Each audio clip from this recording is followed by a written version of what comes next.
ನಡಿ ಈಗ ಶುರು ಮಾಡೋಣ.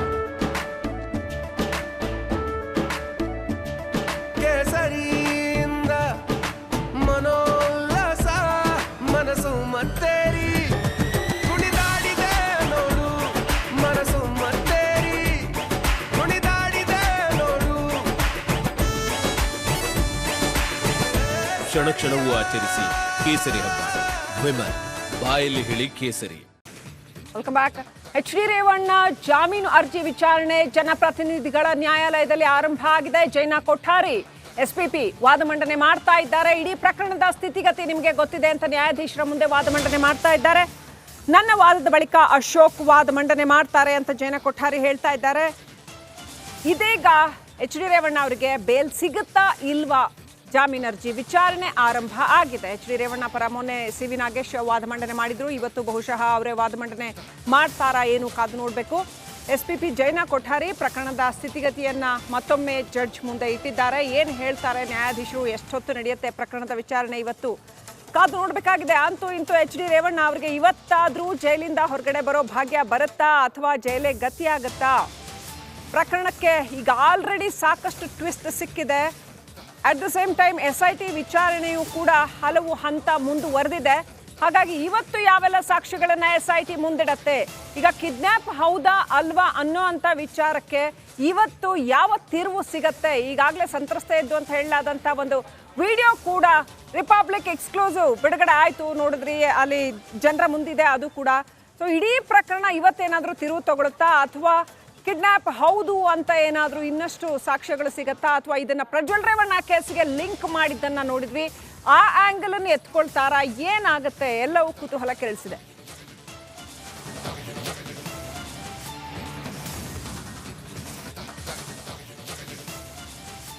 ಜೈನಾ ಕೊಠಾರಿ ವಾದ ಆರಂಭ ಮಾಡಿದ್ದಾರೆ, ವಾದ ಮಂಡನೆಯನ್ನು ಆರಂಭ ಮಾಡಿದ್ದಾರೆ.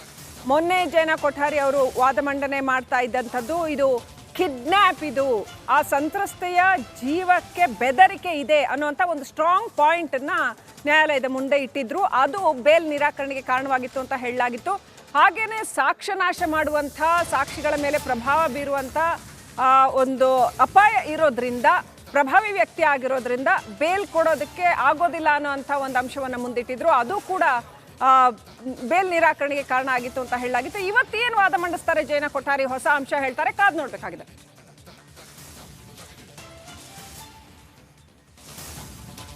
ಜಾಮೀನು ಅರ್ಜಿ ವಿಚಾರಣೆ SPP ಜೈನಾ ಕೊಠಾರಿಯಿಂದ ವಾದವನ್ನ ಮಂಡಿಸಲಾಗ್ತಾ ಇದೆ.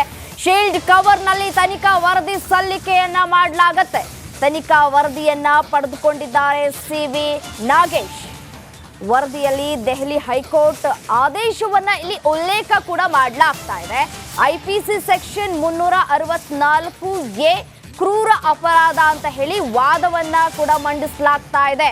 ಒಂದಷ್ಟು ಅಭಿಪ್ರಾಯಗಳು ಕೂಡ ಇಲ್ಲಿ ವ್ಯಕ್ತವಾಗ್ತಾ ಇರುವಂತದ್ದು. ಜಾಮೀನು ನೀಡುವ ಮೊದಲು ಪ್ರಕರಣದ ಗಂಭೀರತೆಯನ್ನ ಒಮ್ಮೆ ನೋಡಿ. ಗುರುಚರಣ್ ಸಿಂಗ್ ಪ್ರಕರಣವನ್ನ ಇಲ್ಲಿ ಉಲ್ಲೇಖ ಕೂಡ ಮಾಡಲಾಗ್ತಾ ಇದೆ. ಶಿಕ್ಷೆ ಪ್ರಮಾಣ ಜೀವಾವಧಿಯಷ್ಟು ಶಿಕ್ಷೆ ಇದ್ದಾಗ ಜಾಮೀನು ನಿರಾಕರಿಸುವುದಕ್ಕೆ ಪರಿಗಣಿಸಬಹುದು ಅನ್ನುವಂತಹ ನಿಟ್ಟಿನಲ್ಲಿ ವಾದವನ್ನ ಮಂಡಿಸಲಾಗ್ತಾ ಇದೆ. SPP ಜೈನಾ ಕೊಠಾರಿಯಿಂದ ವಾದವನ್ನ ಮಂಡಿಸಲಾಗ್ತಾ ಇದೆ. ಬಹಳ ಕುತೂಹಲವನ್ನ ಕೂಡ ಕೆರಳಿಸ್ತಾ ಇದೆ. ರೇವಣ್ಣಗೆ ಜೈಲಾಗತ್ತಾ ಅಥವಾ ಬೇಲ್ ಸಿಗುವ ಸಾಧ್ಯತೆಗಳು ಕೂಡ ಇದೆಯಾ ಅನ್ನುವಂತಹ ಪ್ರಶ್ನೆಗಳು ಕೂಡ ಇದೀಗ ಹೆಚ್ಚಾಗ್ತಾ ಇರುವಂಥದ್ದು. ಅಪರಾಧ ತೀವ್ರತೆ ಪಡ್ಕೊಂಡಂತಹ ಸಂದರ್ಭದಲ್ಲಿ ಜಾಮೀನನ್ನ ಕೂಡ ನಾವು ನಿರಾಕರಿಸಬಹುದಲ್ವಾ ಅನ್ನುವಂತಹ ವಾದವನ್ನ ಮಂಡಿಸಲಾಗ್ತಾ ಇದೆ. ಹೈಕೋರ್ಟ್ ಮತ್ತು ಸುಪ್ರೀಂ ಕೋರ್ಟ್ ಆದೇಶಗಳನ್ನ ಇಲ್ಲಿ ಬಹಳ ಸ್ಪಷ್ಟತೆಯಿಂದ ಉಲ್ಲೇಖಗಳು ಕೂಡ ಮಾಡಲಾಗ್ತಾ ಇರುವಂಥದ್ದು. ಇನ್ನು ಒಂದು ಕಡೆ IPC ಸೆಕ್ಷನ್ 364A ಬಹಳ ಕ್ರೂರ ಅಪರಾಧ ಇದು ಅಂತ ಹೇಳಿ ಅಭಿಪ್ರಾಯವನ್ನ ಇಲ್ಲಿ ವ್ಯಕ್ತಪಡಿಸಲಾಗ್ತಾ ಇದೆ. ಪ್ರಕರಣದ ಸ್ಥಿತಿಗತಿಯನ್ನ ಈ ಹಿಂದೆ ಈಗಾಗಲೇ ವಿವರಣೆಯನ್ನ ಕೂಡ ಕೊಡಲಾಗಿದೆ. ಶಿಕ್ಷೆಯ ಗಂಭೀರತೆಯನ್ನ ವಿವರಿಸಬೇಕು. SIT ಪರ ಜೈನಾ ಕೊಠಾರಿ ವಾದವನ್ನ ಮಂಡಿಸ್ತಾ ಇದ್ದಾರೆ. ಈ ಕುರಿತು ಪ್ರಕರಣದ ಗಂಭೀರತೆಯನ್ನ ಅರಿತು ಯಾವ ರೀತಿಯಾಗಿ ಶಿಕ್ಷೆ ಕೊಡಬೇಕಾ ಬೇಡವಾ ಅನ್ನೋದನ್ನ ತೀರ್ಮಾನ ಮಾಡಬೇಕು ಅಂತ ಹೇಳಿ ಇಲ್ಲಿ ಅಭಿಪ್ರಾಯವನ್ನ ಕೂಡ ವ್ಯಕ್ತಪಡಿಸಲಾಗ್ತಾ ಇರುವಂತದ್ದು. ಮತ್ತೆ IPC ಸೆಕ್ಷನ್ 364A ಹಾಕಿದ್ದು ಸರಿ ಇದೆ ಅಂತ ಹೇಳಿ SIT ಪರ ವಾದವನ್ನ ಮಂಡನೆ ಮಾಡಲಾಗ್ತಾ ಇರುವಂತದ್ದು. ಈ ಕುರಿತು ಮತ್ತಷ್ಟು ಡೀಟೇಲ್ಸ್ ಕೊಡ್ತಾ ಹೋಗ್ತಾರೆ ನನ್ನ ಕಲೀಗ್ ಮಾದೇಶ್ ಸಿಐಡಿ ಕಚೇರಿಯಿಂದ ನೇರ ಸಂಪರ್ಕದಲ್ಲಿದ್ದಾರೆ. ಏನು ಮಾದೇಶ್, ರೇವಣ್ಣಗೆ ಜೈಲ ಅಥವಾ ಜಾಮೀನು ಸಿಗುವ ಸಾಧ್ಯತೆ ಇದೆಯಾ? ಮತ್ತೊಂದು ಕಡೆ ವಾದವನ್ನ ಮಂಡಿಸಲಾಗ್ತಾ ಇದೆ 364A ಕ್ರೂರ ಅಪರಾಧ ಅಂತ ಹೇಳಿ ಸಾಕಷ್ಟು ಅಭಿಪ್ರಾಯಗಳು ಕೂಡ ಇಲ್ಲಿ ವ್ಯಕ್ತವಾಗ್ತಾ ಇರುವಂತದ್ದು. ಏನಾಗಬಹುದು ಅಂತ ಡೀಟೇಲ್ಸ್ ಕೊಡ್ತಾ ಹೋಗೋದಾದ್ರೆ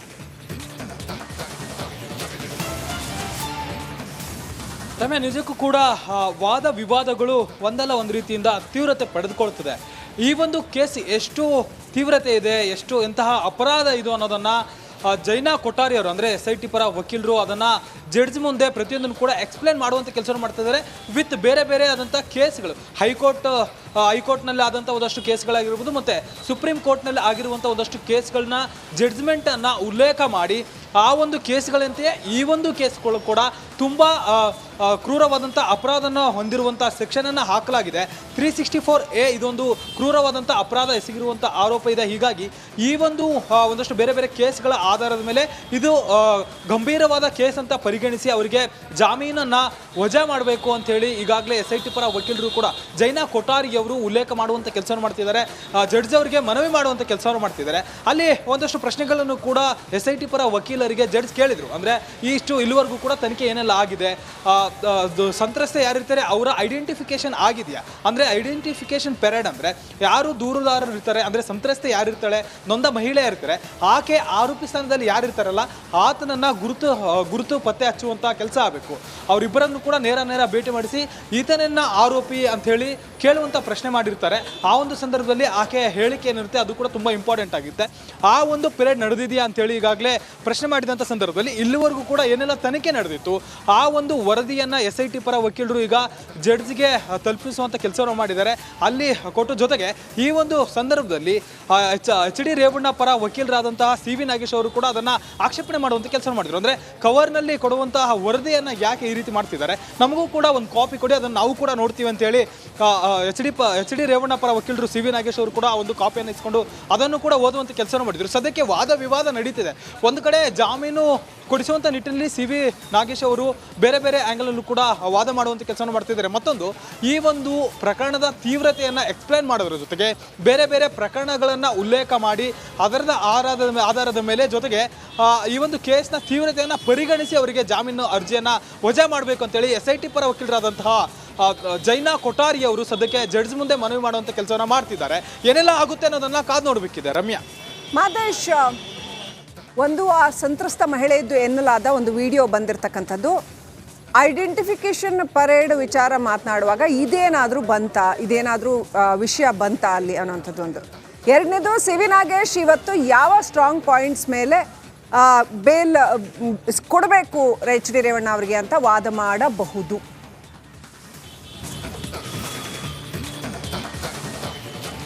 ಶ್ರೀಲಕ್ಷ್ಮಿ, ಇಲ್ಲಿ ಪ್ರಮುಖವಾಗಿ ಸದ್ಯಕ್ಕೆ ಅವರಿಗೆ ಇರುವಂಥ ಒಂದಷ್ಟು ಅಸ್ತ್ರಗಳು ಅಂತಂದರೆ ಈಗಾಗಲೇ SIT ಅಧಿಕಾರಿಗಳು ಅವರನ್ನು ಕಸ್ಟಡಿಗೆ ಪಡೆದು ಈಗಾಗಲೇ ವಿಚಾರಣೆ ಮಾಡುವಂಥ ಕೆಲಸವನ್ನು ಮಾಡಿದರು. HD ರೇವಣ್ಣ ಅವರು ಕೂಡ 4 ದಿನಗಳ ಕಾಲ ನಾನು SIT ಅಧಿಕಾರಿಗಳ ವಶದಲ್ಲಿದ್ದೆ, ಅವರಿಗೆ ಏನು ತನಿಖೆಗೆ ಸಹಕಾರ ನೀಡಬೇಕು ಎಲ್ಲವನ್ನು ನೀಡಿದ್ದೆ, ಇನ್ನು ಮುಂದೆ ಕೂಡ ನೀಡ್ತೀನಿ ಅಂತ ಹೇಳಿದರು.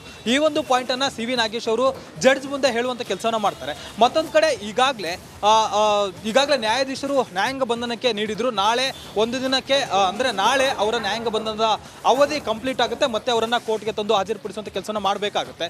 ಇದರ ನಡುವೆ ಸಂತ್ರಸ್ತೆಯದ್ದು ಎನ್ನಲಾದಂಥ ಒಂದು ವಿಡಿಯೋ ಹೊರಗಡೆ ಬಂದಿದೆ. ಆ ವಿಡಿಯೋದಲ್ಲಿ ಅದೇ ಸಂತ್ರಸ್ತೆ ಅಂದರೆ ಈ ಒಂದು ಕಿಡ್ನಾಪ್ ಪ್ರಕರಣದ ಸಂತ್ರಸ್ತೆ ಏನಿದ್ದಾಳೆ ಆಕೆನೇ ತನ್ನನ್ನು ಕಿಡ್ನಾಪ್ ಮಾಡಿಲ್ಲ, ಸಂಬಂಧಿಕರ ಮನೆಗೆ ಹೋಗಿದ್ದೆ ಅನ್ನುವಂಥ ಹೇಳಿಕೆಯನ್ನು ನೀಡಿದ್ದಾಳೆ. ಇದು ಎಷ್ಟರ ಮಟ್ಟಿಗೆ ನಿಜ, ಇದು ಆಗಿದ್ದು ಎಲ್ಲಿ, ಅಸಲಿಗೆ ವಿಡಿಯೋ ಯಾವಾಗ ರೆಕಾರ್ಡ್ ಮಾಡಲಾಗಿದೆ, ಇವೆಲ್ಲವನ್ನೂ ಕೂಡ ಅಧಿಕಾರಿಗಳು ಇದು ಮಾಡಬೇಕಾಗುತ್ತೆ. ಇಲ್ಲಿವರೆಗೂ ಕೂಡ ಈ ಜಾಮೀನು ಅರ್ಜಿಯ ವಿಚಾರಣೆಯಲ್ಲಿ ಈ ಒಂದು ವಿಡಿಯೋದ ಬಗ್ಗೆ ಅಂದರೆ ನಿನ್ನೆ ರಿಲೀಸ್ ಆಗಿರುವಂಥ ಸಂತ್ರಸ್ತೆಯ ವಿಡಿಯೋದ ಬಗ್ಗೆ ಎಲ್ಲೂ ಕೂಡ ಪ್ರಸ್ತಾಪ ಆಗಿಲ್ಲ.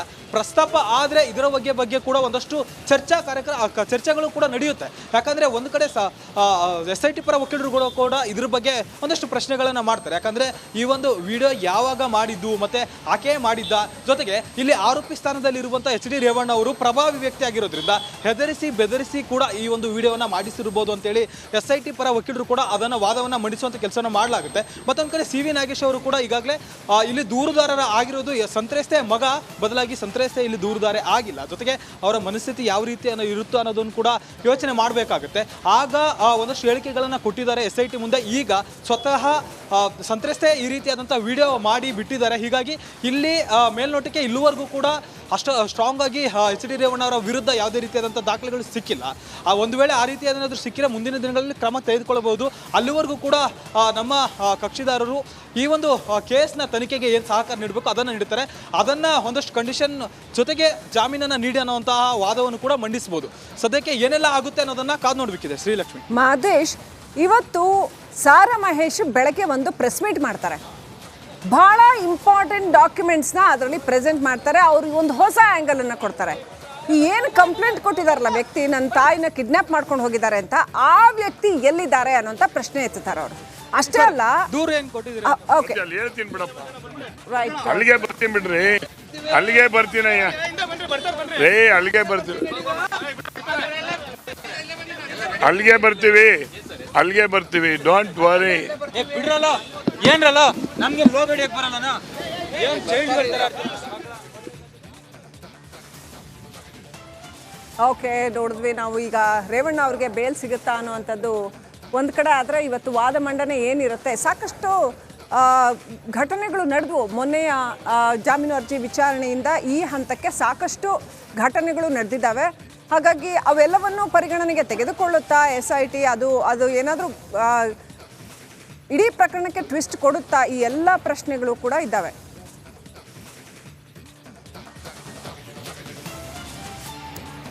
ಸಾರಾ ಮಹೇಶ್ ಇವತ್ತು ಪ್ರೆಸ್ ಮೀಟ್ ಮಾಡಿದ್ರು. ಪ್ರೆಸ್ ಮೀಟ್ ಮಾಡಿ ಆ ಕಂಪ್ಲೇಂಟ್ ಕೊಟ್ಟಿರ್ತಕ್ಕಂಥ ವ್ಯಕ್ತಿ ಎಲ್ಲಿ ಹೋದ್ರು ಅನ್ನೋಂಥ ಪ್ರಶ್ನೆನೇ ಎತ್ತಿದ್ರು. ಜೊತೆಗೆ ಅವ್ರನ್ನ ಕರ್ಕೊಂಡು ಬಂದಿರತಕ್ಕಂಥದ್ದು ಸತೀಶ್ ಬಾಬು ಅವ್ರನ್ನ ಈ ಪ್ರಕರಣದಲ್ಲಿ ಅರೆಸ್ಟ್ ಮಾಡಿ ಕರ್ಕೊಂಡು ಬರುವಾಗ ಇನ್ನೂ FIR ಆಗಿರಲಿಲ್ಲ ಪ್ರಕರಣದ್ದು ಅನ್ನೋಂಥದ್ದು. ಆಮೇಲೆ ಸಂತ್ರಸ್ತ ಟರ್ನ್ ಹೊಡೆದಿರ್ತಕ್ಕಂಥದ್ದು, ಇದೆಲ್ಲವೂ ಕೂಡ ಇವತ್ತು ಮ್ಯಾಟ್ರ್ ಆಗತ್ತಾ? ಹಾಗಾದರೆ ಇಡೀ ಪ್ರಕರಣ ತಿರುವು ಮುರುವು ಆಗುತ್ತಾ ಇಲ್ವಾ, ಅಥವಾ 364 ಹಾಕೋದಕ್ಕೆ ಇನ್ನಷ್ಟು ನಾನು ಮುಖ ಕಂಡು ಕೆಳಗಿಡ್ರೆ ಹೇಳಪ್ಪ, ಅದೇನು ನವೀನ್ ಗೌಡ ವಿರುದ್ಧ ದೂರು ಕೊಟ್ರ?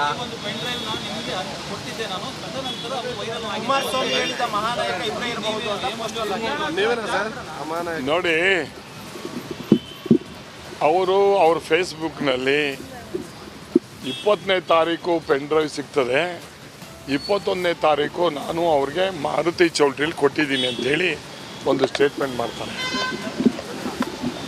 ಬಹುಶಃ ಇವ್ರಿಗೆ ಪೆನ್ ಡ್ರೈವು ರಸ್ತೆಯಲ್ಲಿ ಸಿಕ್ತು ಅಂತ ಹೇಳ್ತಾರೆ. ರಸ್ತೆ ಸಿಕ್ಕಿದ ಮೇಲೆ ನನಗೆ ಯಾಕೆ ಕೊಡಬೇಕು ಅಂತ ಅವ್ರ ಮನಸ್ಸು ಬಂತು ಅಂತಕ್ಕಂಥದ್ದನ್ನು ಅವರೇ ಹೇಳಬೇಕು. ಬಹುಶಃ ಇದರಲ್ಲಿ ನವೀನ್ ಗೌಡ ಯಾರು ಏನು ಅಂತಕ್ಕಂಥದ್ದು ನನಗೆ ಗೊತ್ತಿಲ್ಲ, ಅವ್ನ ಪರಿಚಯನೂ ಇಲ್ಲ ನನಗೆ. ಈಗ ನಾನು ನನ್ನ ಖಾಸಗಿ ಕಾರ್ಯಕ್ರಮಕ್ಕೆ ಮೈಸೂರಿಗೆ ಬಂದಾಗ TV-ನಲ್ಲಿ ಈ ರೀತಿ ಕೊಟ್ಟಿದ್ದೆ, ಇವರೇ ಯಾಕೆ ಮಹಾನಾಯಕರಾಗಿರಬಾರ್ದು ಅಂತ ಫೇಸ್ಬುಕ್ಕಲ್ಲಿ ಅಕೌಂಟಲ್ಲಿ ಹಾಕ್ಕೊಂಡಿದ್ವಿ.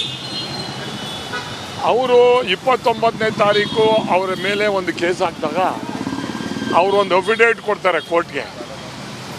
ನಂದಲ್ಲ ಫೇಸ್ಬುಕ್, ಇದು ಯಾರೋ ಹ್ಯಾಕ್ ಮಾಡಿಬಿಟ್ಟಿದ್ದಾರೆ, ಅದರಿಂದ ನನಗೆ ಬೇಲ್ ಕೊಡಿ ಅಂತೇಳಿ ಅವರೇನೆ ಹಾಕ್ತಾರೆ. ಅದು ರಿಜೆಕ್ಟು ಕೂಡ 8ನೇ ತಾರೀಕು ರಿಜೆಕ್ಟು ಕೂಡ ಆಗ್ತದೆ. ಬಹುಶಃ ಇದರಲ್ಲಿ ಅನ್ನಿಸ್ತದೆ ಅವನು ನವೀನ್ ಗೌಡ ಅಂತಕ್ಕಂಥನು ತಪ್ಪಿಸ್ಕೊಳ್ಳೋಕ್ಕೆ ಸಲುವಾಗಿ, ಈ SITಯ ಒಂದು ಇದನ್ನು ದಿಕ್ಕು ತಪ್ಪಿಸೋಕ್ಕೆ ಸಲುವಾಗಿ, ಇನ್ವೆಸ್ಟಿಗೇಷನನ್ನು ತಪ್ಪಿಸೋ ಸಲುವಾಗಿ ಈ ರೀತಿಯಾದಂಥ ಹೇಳಿಕೆ ಮಾಡಿರ್ಬೋದು ಅಂತ ನನ್ನ ಭಾವನೆ. ಬಹುಶಃ ನನಗೆ ಅನ್ನಿಸ್ತದೆ ಇದರಿಂದ ರಾಜಕೀಯ ಷಡ್ಯಂತ್ರ ಇರ್ಬೋದು. ಯಾರ್ಯಾರಿದ್ದಾರೆ ಏನು ಅಂತಕ್ಕಂಥದ್ದು ನನಗೆ ಗೊತ್ತಿಲ್ಲ. ನಾನು ಬೇರೆ ಥರ ಅವ್ರ ಮೇಲೆ ಹೇಳೋದು ಇವ್ರ ಮೇಲೆ ಹೇಳೋದು ನನಗೆ ಅಭ್ಯಾಸ ಇಲ್ಲ. ಅನ್ಲೆಸ್ ನನಗೆ ಫುಲ್ಲು ಕರೆಕ್ಟಾಗಿ ಗೊತ್ತಾಗೋವರೆಗೆ ನಾನು ಯಾರು ಹಿಂದೆ ಇದ್ದಾರೆ ಅನ್ನೋದನ್ನು ಹೇಳೋಕ್ಕೆ ನಾನು ಇಚ್ಛೆ ಪಡೋಲ್ಲ. ಬಟ್ ಅವ್ನು ಯಾರು ಏನು ಅಂತಕ್ಕಂಥದ್ದು ನನಗೆ ಗೊತ್ತಿಲ್ಲ. SITಗೆ ಮೊದಲು ಅವನು ನನ್ನ ಮೇಲೆ ಈಗಾಗಲೇ ಇದು ಕೂಡ ಫೇಕ್, ಇದು ಹ್ಯಾಕ್ ಮಾಡಿದ್ದಾರೆ, ನಂದು ಅಲ್ಲ ಅಂತಕ್ಕಂಥದ್ದು ನೆನ್ನೆಯಿಂದನೂ ಕೂಡ ಅದು ಹ್ಯಾಕ್ ಆಗಿದೆ, ಸಿಗ್ತಾ ಇಲ್ಲ.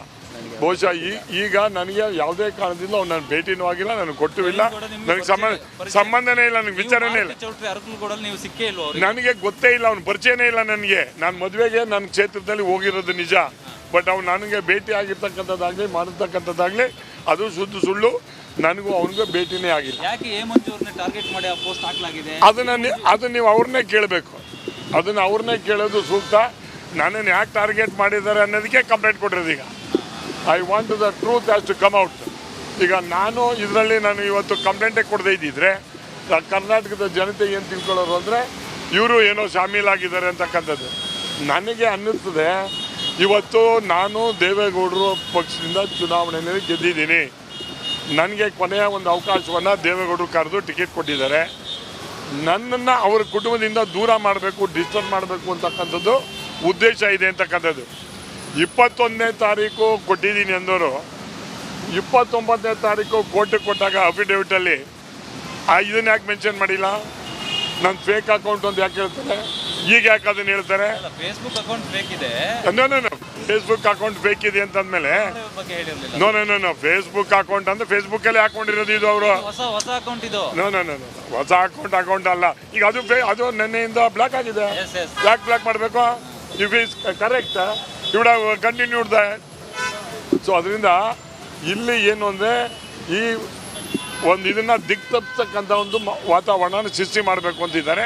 ಬಹುಶಃ ನಾನು ಈಗಾಗಲೇ ಕಂಪ್ಲೇಂಟ್ ಕೊಟ್ಟಿದ್ದೀನಿ. ಅವ್ರು ಕೂಡಲೇ ಬಂದಿಸಿ ನಿಜವಾಗಿ ಏನು ಅನ್ನೋದನ್ನು ತನಿಖೆ ಮುಖಾಂತರವಾಗಿ ರಾಜ್ಯದ ಜನತೆಗೆ ಸಿಗಬೇಕು ಅಂತಕ್ಕಂಥದ್ದು, ನಾನು ಇದರಲ್ಲಿ ಪಾಲ್ದಾರ ಅಲ್ಲ ಅಂತಕ್ಕಂಥದ್ದು ಸಾಬೀತಾಗಬೇಕು ಅಂತಂದೇ ಕಂಪ್ಲೇಂಟ್. Thank you. ಮತ್ತೊಂದು ಕಡೆಯಲ್ಲಿ ಈಗ ನವೀನ್ ಗೌಡ ಮೇಲೆ ಹಾಸನ ಸೆಂಟ್ರಲ್ ಪೊಲೀಸ್ ಸ್ಟೇಷನ್ನಲ್ಲಿ ಒಂದು ಪ್ರಕರಣ ದಾಖಲಾಗಿದೆ. ಸೊ ಆ ಪ್ರಕರಣವನ್ನು ಕೂಡ SIT ತಮ್ಮ ಇದಕ್ಕೆ ತೆಗೆದುಕೊಂಡಿದ್ದಾರೆ. ಸೊ ಆದರೆ ಎಲ್ಲೋ ಒಂದು ಕಡೆಯಲ್ಲಿ ನವೀನ್ ಗೌಡನ್ನ ವಶಕ್ಕೆ ಪಡೆಯುವಂಥದ್ದು ಅಥವಾ ಏನೂ ಆಗಲಿಲ್ಲ, ಆದರೂ ಎಲ್ಲೋ SITಗೆ ಚಾಲೆಂಜ್ ಆಗಿ ನಾವು ಇವಾಗ ಬಂದಿರೋದೇ ಮೊದಲು SIT ಅವರು ಮೊದಲು ಅವನನ್ನು ರಿಕವರಿ ಮಾಡಿ ಎಲ್ಲಿದ್ದಾನೆ ಅರೆಸ್ಟ್ ಮಾಡಬೇಕು ಅಂತಕ್ಕಂಥದ್ದೇ ಒತ್ತಾಯ ನಮ್ಮದು. That is my main intention. ಆಗ್ತಾನೆ ಎಲ್ಲ ಗೊತ್ತಾಗೋದು. ಆಗ್ತಾನೆ ನನಗೆ ಪೆನ್ ಡ್ರೈವ್ ಕೊಟ್ಟಿದ್ದೀನಿ ಅಥವಾ ಅಲ್ಲಿದ್ದಾಗ ಕೊಟ್ಟಿರೋದು ನೋಡಿ, ದಾಖಲೆ ಇದೆ ನೋಡಿ, ಅದು ಹೇಳೋಕ್ಕೆ ಅದಕ್ಕೆ ಅವಕಾಶ ಅಲ್ವಾ ಅದು? That's all you want. ಇದರಲ್ಲಿ ಯಾರೇ ಹಿಂದ್ಗಡೆ ಇರಲಿ, ಯಾರು ತಪ್ಪಿಸ್ತಾ ಇರಲಿ, ದೈ ಶುಡ್ ಬಿ ಪನಿಷ್. ಯಾವಾಗ ಬರ್ಬೋದು ಸರ್? ನೀವು ಹೇಳಿದ್ರೆ ನಾನು ಹೇಳ್ತೀನಿ ಅದೇ ವಾಪಸ್. ಅಲ್ಲ ಯಾವ್ದಾದ್ರು ಜೊತೆಗೆ ಚೆನ್ನಾಗಿ ಕುಟುಂಬದ ಜೊತೆ ಚೆನ್ನಾಗಿರುವಂಥ JDS ಪಕ್ಷದಲ್ಲಿ ಇರುವಂಥ ನೋಡ್ರಿ, ಏನಾದರೂ ಮಾಹಿತಿ ಇದೆಯಾ ಸರ್? ನಮಗೆ ಕ್ಯಾನ್ಸಲ್ ಮಾಡ್ತಾ ಇದ್ದಾರೆ ನೋಡಿ. ಅದು ನಿಮಗೆ ಮಾಹಿತಿ ಇದ್ರೆ ಹೇಳಿದ್ರೆ ಹೇಳ್ಬೋದು ಪೊಲೀಸವ್ರಿಗೆ. ಬಟ್ ನನಗೆ ಮಾಹಿತಿ ಯಾವುದೇ ಆದಂಥ ಮಾಹಿತಿಗಳಿಲ್ಲ. ಅದು ಯಾವುದೇ ಪತ್ರಿಕೆಯಲ್ಲಿ ಓದಿದೆ ಟಿಕೆಟ್ ಕ್ಯಾನ್ಸಲ್ ಆಗಿದೆ ಅಂತ ಅದು ಓದ್ಕೊಂಡಿದ್ದೀನಿ ಅಷ್ಟೇ.